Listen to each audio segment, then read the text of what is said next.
Bonjour, bien-aimés frères et sœurs, que la grâce et la paix du Seigneur reposent sur chacun d'entre nous. Je crois que chacun s'est bien réveillé parce que la main puissante de Dieu a été avec nous durant toute la nuit jusqu'en ce matin. Et nous voici encore sur la plateforme Pain de Vie et pour notre méditation journalière. Alors, avant de continuer, nous allons rapidement souffler un peu en musique avec le Seigneur Jésus-Christ.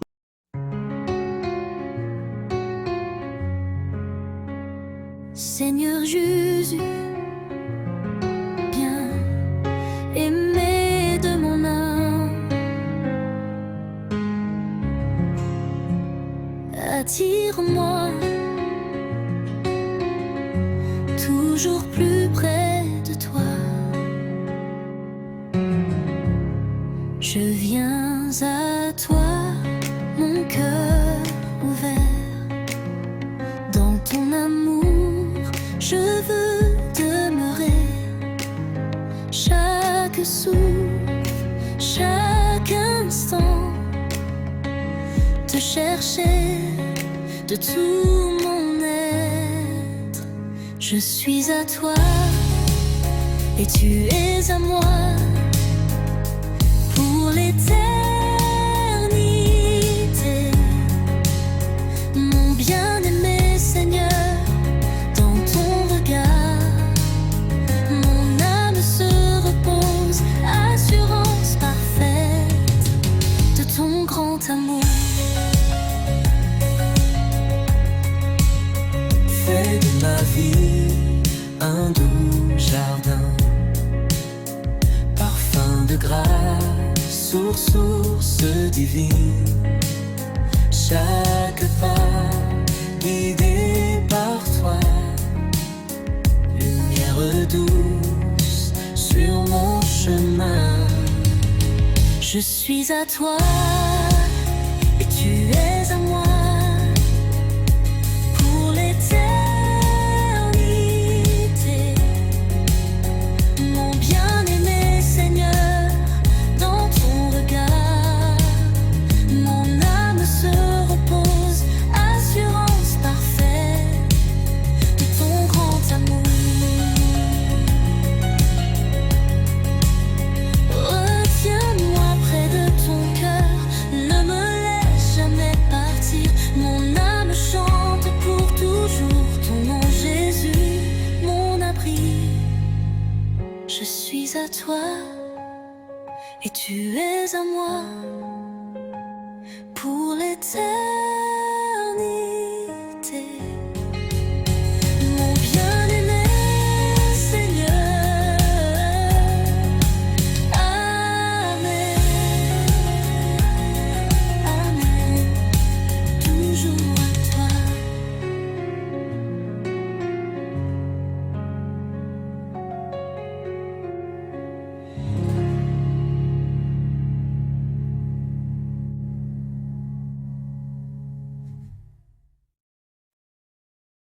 Oui, voilà comme la chanson vient de le dire, nous sommes à Jésus-Christ et Jésus-Christ est à nous et nous sommes avec lui pour l'éternité. Sans trop tarder, les bien-aimés frères et sœurs, soyez bénis. C'est une grande joie pour moi d'avoir chacun d'entre vous sur la plateforme Pain de Vie. Sans trop tarder, nous allons prendre nos Bibles dans le livre de Cantiques, des Cantiques chapitre 6 et nous allons lire aujourd'hui à partir du verset 10 au verset 12. Je lis rapidement dans la version Louis II.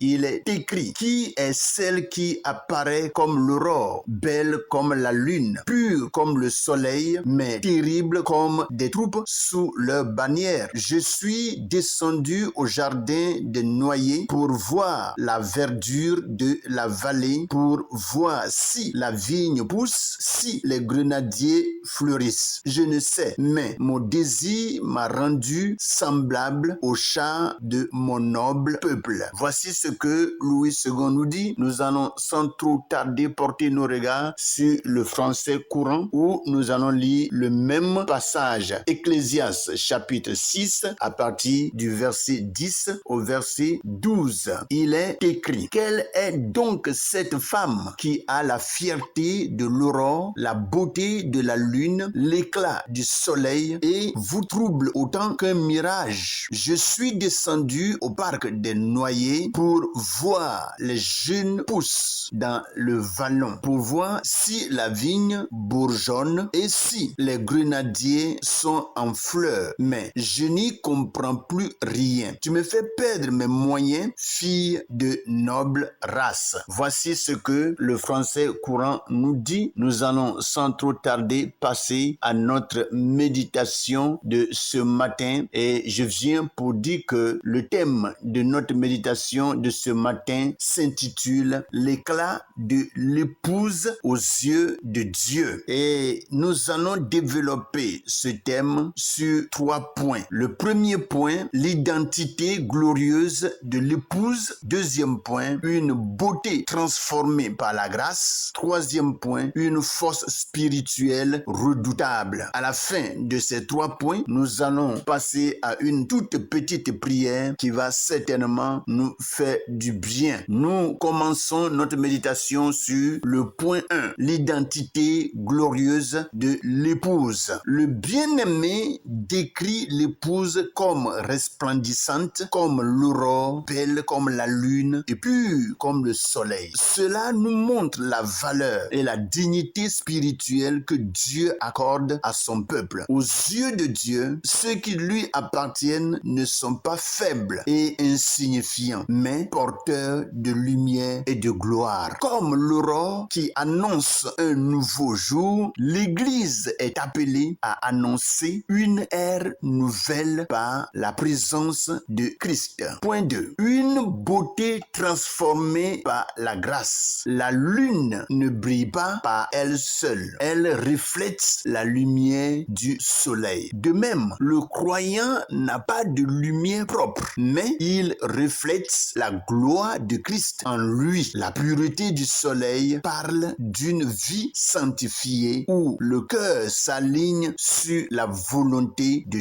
Dieu. Plus nous nous approchons de Jésus, plus sa lumière transforme notre caractère et fait de nous des témoins éclatants dans le soleil. Parle d'une vie sanctifiée où le cœur s'aligne sur la volonté de Dieu. Plus nous nous approchons de Jésus, plus sa lumière transforme notre caractère et fait de nous des témoins éclatants dans ce monde obscur. Troisième point, une force spirituelle redoutable. Le texte ajoute, terrible comme des troupes sous leur bannière. L'épouse n'est pas seulement belle et pure, elle est aussi puissante dans l'esprit. Une église de la part de Dieu doit vraiment être puissante parce que l'esprit de Dieu est une puissance. Et Jésus l'a dit, mais vous recevrez une puissance, le Saint-Esprit survenant sur vous et vous serez mes témoins à Jérusalem, dans toute la Judée, dans la Samarie et jusqu'aux extrémités de la terre. Vous voyez, donc l'esprit de Dieu, c'est la puissance. Et lorsque